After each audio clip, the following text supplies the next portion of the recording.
20th, 2021 Grafton School District Board of Education meeting to order. Ask everyone present to please rise for the pledge. I pledge allegiance to the flag of the United States of America and to the republic for which it stands, one nation, under God, indivisible, with liberty and justice for all. Thank you. We've got two items on the consent agenda this evening, or three items actually. We've got approval of the minutes from November 22nd, 2021, approval of the minutes from December 13, 2021, and the statement of receipts and expenditures for November 2021. Motion to approve. So moved. Second. Is there any discussion? I just have two things on the minutes. In item E, mitigation strategies, in the fifth line there is almost close to imitation, but it should be mitigation, I believe.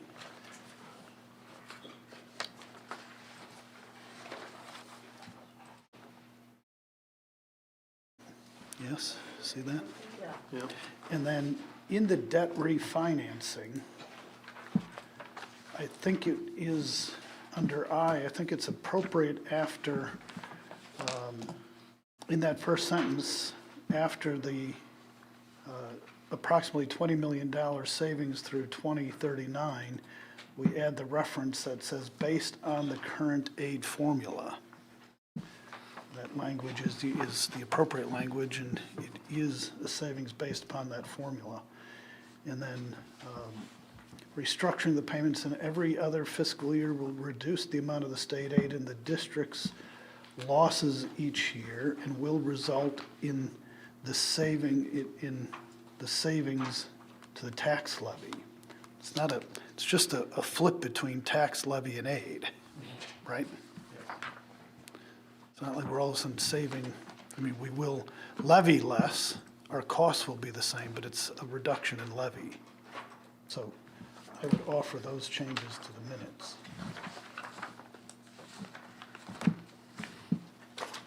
Any other discussion? Subject to those amendments, all those in favor of the motion, aye? Aye. Opposed? And it passes. Item number 4, Superintendents Report.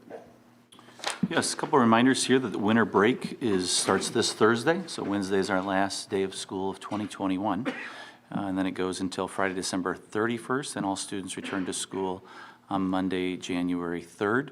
A final reminder about the school board spring election that comes up on April 5th, 2022, so candidacy filing deadline is Tuesday, January 4th at 5 o'clock.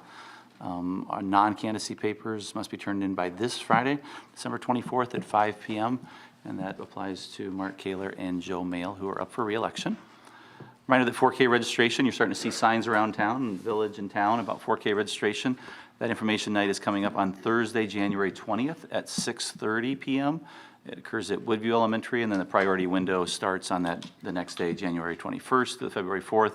Parents can enroll their students either at that information night on the 20th or at district office during that time frame for the priority window, and then after that, people are just registering and moving forward with that. We have the Adult School Crossing Guard Recognition Week coming up when we come back into the new year. And DPI has a proclamation that says, whereas Wisconsin's adult school crossing guards provide an invaluable service in helping to ensure the safe passage of our youngest, most vulnerable pedestrians, children walking between home and school, and whereas adult school crossing guards typically serve with a dedication that discounts the rigors of harsh weather, split shifts, and heavy traffic, and these rigors are currently compounded by the challenges presented by COVID-19. And whereas for more than 5 decades, adult school crossing guards have served communities to make them more secure, and whereas adult school crossing guards add to the effectiveness of the Student Safety Patrol members with whom they often serve and whose activity they help direct, and whereas adult school crossing guards help reinforce in the minds of the young people, they assist the importance of traffic hazard identification and safe street crossing behavior. Therefore, be it resolved that I, Jill K. Underly, State Superintendent of Public Instruction, declare the week of January 10th through 14th, 2022, Adult School Crossing Guard Recognition Week, a time to recognize and thank the many adult school crossing guards whose commitment makes a difference in the lives of children in Wisconsin's public schools. So that's coming up in January. I'll go around to each of our crossing guards and thank them for their service. We present them with an apple and a little certificate thanking them for keeping our kids safe, and especially in a time when it's cold and all those other factors that go with that. There are some openings for school crossing guards, I believe. We continue to look for that. So we do have that out, that if people are interested in doing that, if they sign up now, they'll get an apple between the 10th and 14th of January. There's signing bonuses, and then there's, golden apple that goes with that. And then moving into our update for the year. We have our school plan update. Laura Stouts is not able to be here. Her husband, she asked me to share that her husband had knee surgery today, knee replacement surgery. So she is not with us tonight. So I will be presenting on her behalf. One of the questions that had been asked previously last month was about close contacts that had become positives, and Laura had shared this with me last week. So the breakdown of close contacts that have become positive since the start of the year. This is determined by looking at individual contact tracing sheets of each positive student to see if any of those close contacts subsequently became positive within 10 days of last exposure. At Woodview, they had 7 close contacts became positive since the start of the school year, 1 in first grade, 1 in fourth, 5 in fifth. Kennedy had 3 close contacts, 1 in first, 2 in fourth. John Long, during that rash of positive cases in 6th grade in October, 15 close contacts became positive. 1 additional 6th grade close contact became positive at the end of November. And at the high school, no close contacts have become positive since the start of the year. So that was a question that the board had asked, that she had gotten you some data that I wanted to share with you there. So we continue to utilize the priorities that we've utilized over the last 2 years: health and safety, quality instruction, efficient and safe operations, flexibility and responsiveness. Health update from the health department shows that both Ozaukee and Washington County have a high burden, but the trajectory is decreasing. Shows the case rate that is there. You can see our health update after those spikes that we had earlier are very similar across the board. We have, as of today at noon, we have 16 confirmed COVID cases across the district, with 23 students in quarantine, and then other illness at 57. We are seeing an uptick in other illness, students becoming ill, testing and being negative, but there is flu symptoms, things going around throughout the schools, and you'll see that those numbers are higher as you look at that. And we have 2 district total staff that are confirmed cases of COVID. A new piece that the Washington Ozaukee County Health Department came out with last week is the vaccination update. So, actually, I believe it's from DHS that gives this. They give it all the counties. We've looked at the Washington Ozaukee County, because that's our health department that utilizes that, and you can see that in the demographics of 5 to 11, there are 27% that have at least 1 dose and 16% that are complete. It rises to 71% at 12 through 15 and 65% complete. 16 to 17 is very similar. 18 to 24 drops, that's the lowest one, besides the 5 to 11, in that 57 to 53% total. And then it goes back up with the 25, 24, and you can read the rest as you look through that. But it shows what the vaccination rates are. We continue to follow that. Ozaukee County, you can see, is higher in all categories than Washington County, and in certain areas much higher, but Ozaukee County doing well with that. You can see our positive cases by month, so a similar piece that we've done. This is through December of 12-15. So when we put this out on Wednesday, you can see the number of cases that we've had in each of our months, where it's both Kennedy, Woodview, John Long, in the high school piece as you look at that.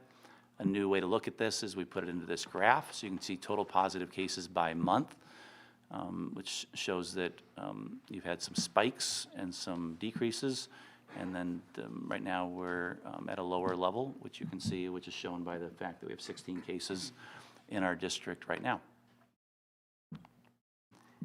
Testing program we still have going. We still see a number. Monday tends to be one of the busier days that we have, in all honesty. Typically after the weekend, we see a number of people coming in to get tested. Tends to be a line at that time. There's no I utilize it for my own daughter. So there isn't it's pretty simple to use, but there isn't a time slot that you do. She was negative, by the way. There is it is pretty simple to use, but there is a line at times on Mondays. But you can see that total number of tests through December 14th, 832, 29 staff tests, 459 student tests, and 344 family tests.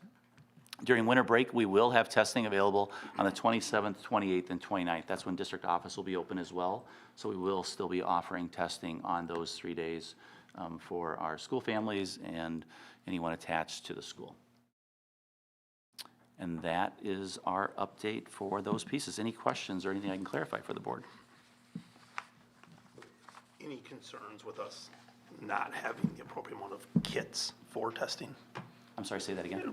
The amount of kits for testing. I mean, I was just watching on the news that they're saying that there's a shortage of those in certain areas. I mean, any concerns that we have with that of not having kits for testing? No, we've had no kits. Yeah, we haven't had an issue at all with kits and testing. They have extras sitting there Okay. as they're cleaning up each night. So we have not, that has not been an issue that we've had at all. Good. Yep. Any additional questions? Yeah, I've had one negative comment about the testing piece, but all the other comments that I've heard have been positive comments, and the ease of use and all those pieces. So, and person just had a suggestion, I shouldn't say it's negative, but they had a suggestion that we followed up on and posted that. But otherwise, everything's been very positive, and hopefully making people help them make good choices to then stay home. You're seeing more and more pieces where you get the contact letters that come home to say there are no close contacts with this, and so people are making good choices, or things that are happening in the home first. Most kids are already at home because of a household contact, and then maybe become positive after that. But people are making really good choices, which we appreciate with our families. And one more thing is that the GEF report, it is the final week of the Seeds to Harvest drive. So we are encouraging those end of year donations. They want to thank Rylu Boutique for donating $1,000 to GEF in the holiday shopping event that they held on December 1st. They had a nice response from the community during the Grafton Christmas Parade. They sold hot cider in front of the Grafton Orthodontics this year, as well as having a parade entry. Student ambassadors did window painting promoting GEF, and our mascot Grant got his picture with the racing sausages.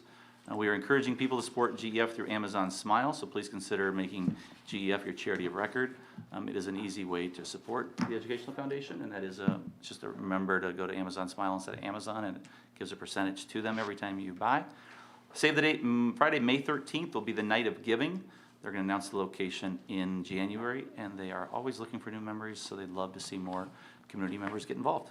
And with that, that concludes my report. Thanks, Jeff. Any questions for Jeff? All right, then let's move on to public comment.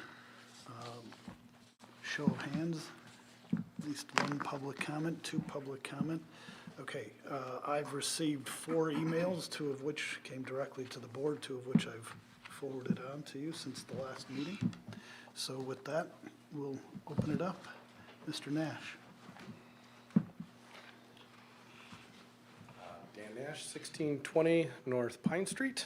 I am the president of the Grafton Music Theater Boosters. I am here to go ahead and let you know what we got going on this month and what we've got going on in the future. You can see us at Grafton Music and Theater Boosters on Facebook, and also our website is phenomenal. So if you haven't seen that, a lot of hard work going on there. gmtb.ptboard.com. If you just go to Facebook, it'll lead you right there.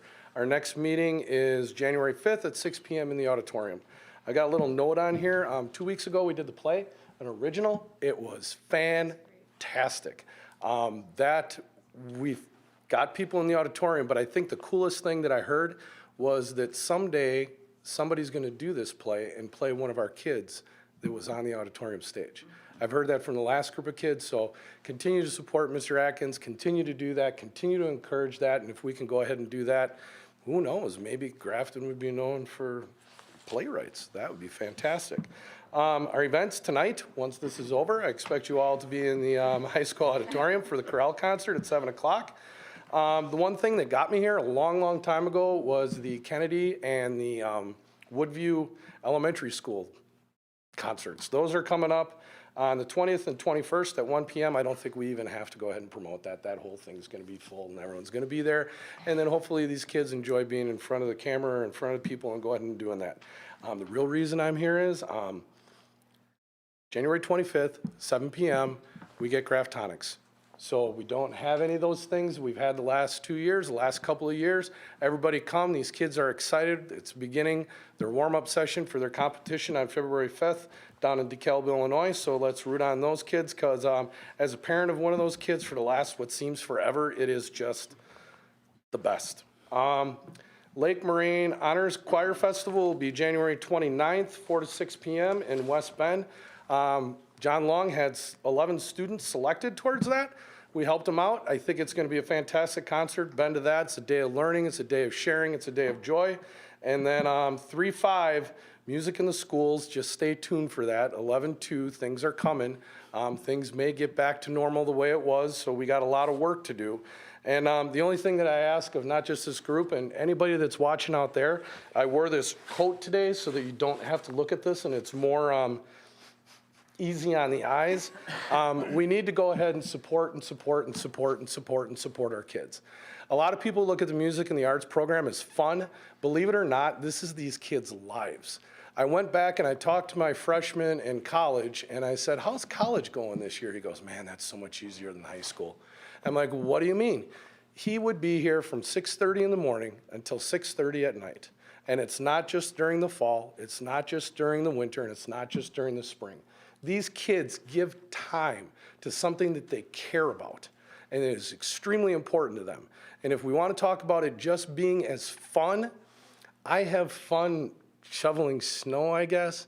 I could have fun playing football, but I'd get hurt. I could have fun doing a lot of things that I want to do. The amount of time that these kids put into this, I need every person in this room and the people on TV at least bring one. And let's fill this auditorium and show those kids how their hard work pays off and is recognized by the community. And after that, it'll perpetuate. So I thank you for your time. I'm not supposed to address you guys. I'm going to look right at you. You guys have gone through a lot of weird things this year. Last Friday, none of us expected it. Thank you for being proactive and mitigating. Even though this is Grafton, Wisconsin, I appreciate everything that you guys do, okay? They're our kids, so thank you. And now I have a concert to go to. Anyone else this evening? Hey guys, Mark Schumacher, 1549 Gloria Lane. And I'm glad I was one of the 4 emails I wanted to, not sarcastically, but honestly congratulate you guys. You did COVID, well done. But really I think it's time to move along now. That is my feeling, that is my opinion, and I hope that the board will agree with that. It would definitely save a lot of work that goes on and a lot of graphs, which are nice, and a lot of other things. I'm not going to get into a lot of specifics, but I think COVID has been mitigated, and I would like a board member to offer up that we move along now. No more 4% pulling number strategies and going around asking questions and going around detailing specific plan parts. I think that's enough already.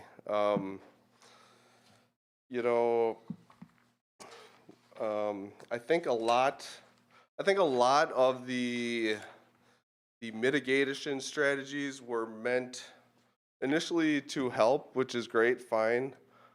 But we're going on 2022 now, and I think now those rules are just meant to either help either board members feel better or parents feel better, not necessarily the board. You're not going to stop any virus or slow it down in the classroom. Masking during transition areas or periods. It sounds nice, it makes feel nice, but no one in this room is that powerful to lay down any sort of law to stop something you can't see. And I think that's important to remember, that these feelings, these rules, they may feel nice, but I don't think you're doing anything really. And I just offer up that we close the book on it and move on. Thank you.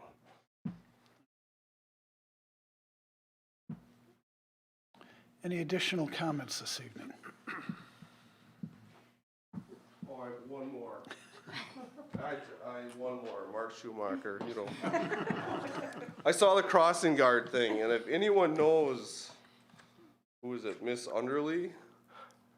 You might want to tell her that money talks. I know my kids go to school in the morning and they don't have a crossing guard where they normally do.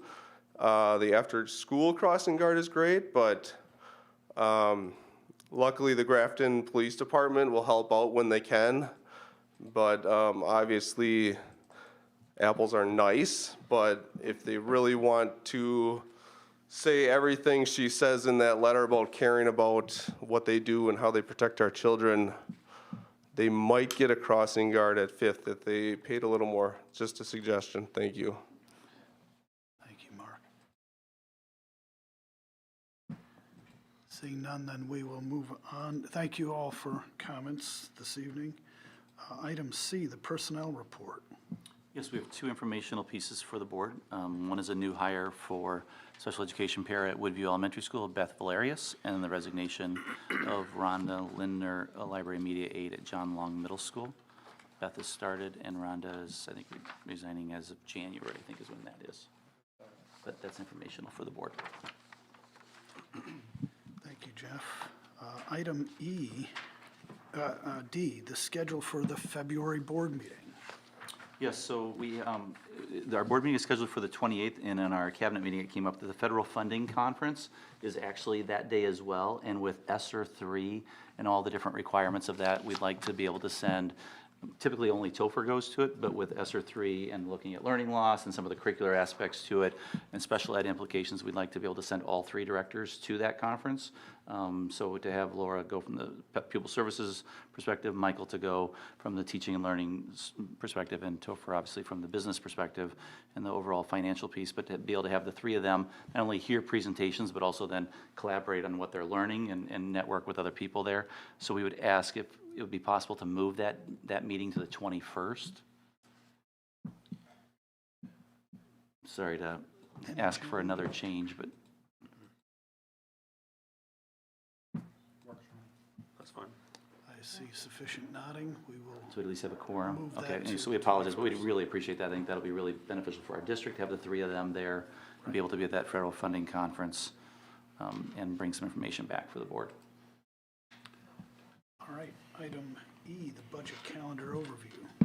All right, so we have the budget calendar set up. We did need to know when that February board meeting was going to be. That will let us present the revenue projections in February. So we'll have revenue projections in February. It's going to be very similar to what we've done in past years. In March and April, that's when we'd be working on that personnel side, which is such an important piece of the expenditure budget. Once that's put into place with personnel, we can bring that revenue, that expenditure together and work on that preliminary budget in both May and June to get that finalized by July 1st. And then as we move into the fall, we get final budget numbers from the state so that we can finalize our budget. So the budget calendar just has the key important dates and tasks that we'll be engaging in as we develop the 2022-23 budget. So information only, but if anyone has any questions or thoughts, we can certainly take them. Questions?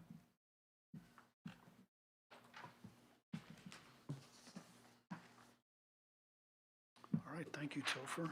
Item F, directing funds to the Enhancing Our Future project. Yes, as we've had, for the past few years, we've had a board member surrender their salary, refuse their salary, and request that those funds be directed toward a specific item.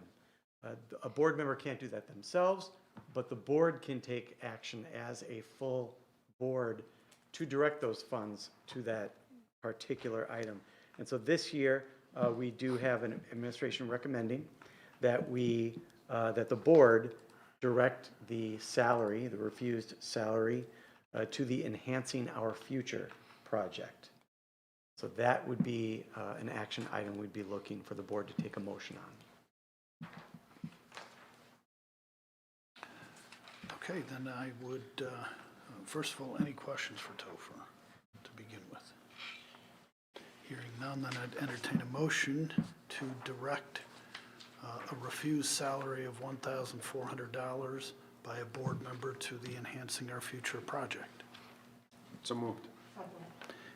Any final discussion? Hearing none, all those in favor of the motion, aye. Aye. Opposed, and it passes. Student overnight trip request. Yes, this is looking ahead to March of 2023. So the band and choir programs are looking to begin travel again and travel in the United States. They would be traveling together, so you'll see Mr. Arndt as the vocal music and Joe Brown as the instrumental music, but to be able to take their groups to be able to go to Nashville, and they'll have some educational experiences. They are working with Southwestern Travel Group as the travel company on the back page.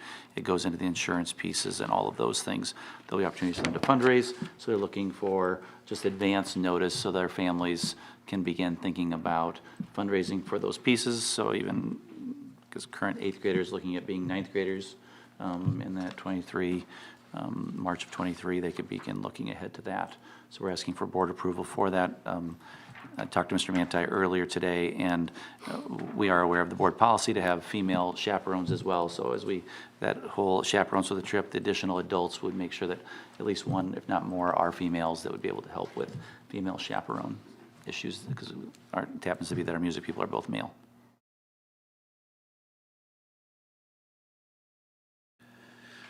So I would entertain a motion to approve the overnight trip request as presented. Second. Any discussion? Is there COVID insurance? I don't know if there's COVID insurance. Is that cancel for any reason benefit, Mr. Manti? It is canceled for any reason. It says additionally, students can purchase a cancel for any reason benefit insurance package covers 75%. Okay. That'd be about $30 to $40. Yeah. Any additional questions? All right, all those in favor of the motion, aye. Aye. Opposed? And it passes. Item H, clipping along, enhancing our future sponsorship. Yes, we have a photo here. We had Palermo's in, so from the Forever Feluca Foundation. So Palermo's has been a long-standing supporter of Grafton athletics, sign on the soccer field currently, and they are donating at the gold level for $100,000 towards our Enhancing Our Future project. So what you see here is you see 3 generations of Felucas. You see Lori in the middle with her son Nick, who was a 2005 graduate of Grafton High School, and then their son Desmond, who is a kindergarten at Woodview currently, and then their 2-year-old daughter. So it was cool to see 3 generations of Felucas engaged. One as a parent, one as a graduate, and one as a kindergartner, and one is a couple of years from now being a student as well. So excited to have Palermo's be recognized with our project and help out towards the funding that goes towards that. And so excited to have them be recognized in that way. Did we approve that gift in the past? We did not. We have not approved that, so we'd be looking for approval from the board for that. Okay. Yep. So I would entertain a motion to approve the gift of $100,000 from Palermo's Forever Feluca Foundation. So moved. Any discussion? All those in favor of the motion, aye. Aye. Opposed? And it passes with our many thanks for this generous donation and their many years of support for all of the programs in the district. I have stories from as I'd walk Nick around, he would talk about bringing coffee in, bringing pizzas in, all these things that he would do. He ran into Brenda Stilo, who was his foods teacher when he was a high school student, when I was showing him the business area. So it was funny for him to see her and him still having positive memories of working with her as a high school kid. So I think it made her day, and it made his day to see her as well. So it was pretty cool. It was fun walking around. Cool. And things have changed since he was here in 2005. That was, he was very pleased to see the changes, actually. Good. Gift report. And we have one gift report that we'd ask the board for approval is from Robbie Wheeler. It's something that Dan Nash was talking about earlier, the check contribution for festival fees. So for $250 to help the GHS band, specifically the jazz program, for their festival fees. So we would ask the board to approve this donation for our bands. Got a motion to that effect? A second. Second. Any discussion? All those in favor of the motion, aye. Aye. Opposed, and it passes again with our thanks. Yes. All right, we've now reached the end of our agenda. We have one item left, and that is to adjourn into closed session. Before we move into that, I'd like to just take this opportunity certainly to thank staff and administration for all the work that they've put in through the first part of this year. It remains challenging with COVID, and I just can't thank you enough as we head into the holidays, and the board as well, for the work that's been done, the planning that's occurred, the execution that's occurred, and the care that is being taken. So as we head into the holidays, certainly thank you, and wishing you all very wonderful and happy holidays. Well-deserved time away. Those here tonight, the entire staff, and all of the families who have been dealing with the challenges as they come up. So we then would look for a motion to move into closed session to consider a specific personnel problem which, if discussed in public, would be likely to have a substantial adverse effect upon the reputation of any person referred to in such histories or data or involved in such problems or investigations. This is in accordance with Wisconsin State Statutes 1985, Section 1, Part F. Do I have a motion to adjourn into close? And a second. Okay, we have a motion and a second. We'll take a roll call vote. Yes. Yes. Yes. Yes.